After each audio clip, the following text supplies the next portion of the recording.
In this video, I'm going to teach you how to play Gran Turismo 7 on VR2. It's a very easy process, so make sure to follow along.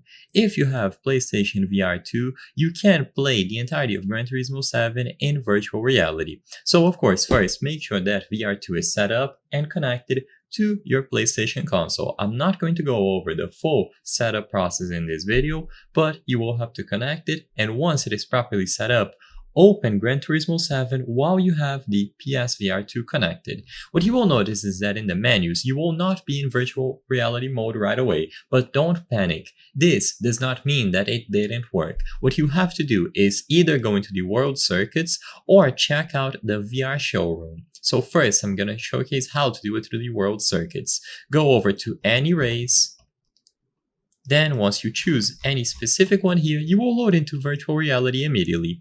This is going to be done automatically as long as PSVR2 is properly connected and set up. So if you start the race and you are not in virtual reality, this means that it was not properly set up and you will have to reconnect the headset into your console. This will also work for online modes as well, so you don't have to do it solo.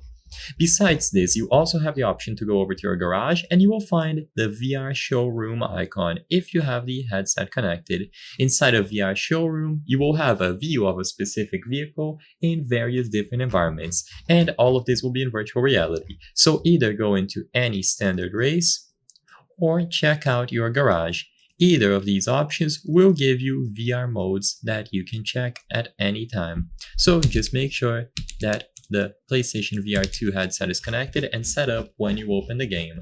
So I hope I was able to help you. If this video helped you, please consider subscribing. As you can see, 83% of the people watching our videos are not subscribed. By subscribing, you can help us on the channel make higher quality videos. Thank you for watching, and I'll see you on the next one.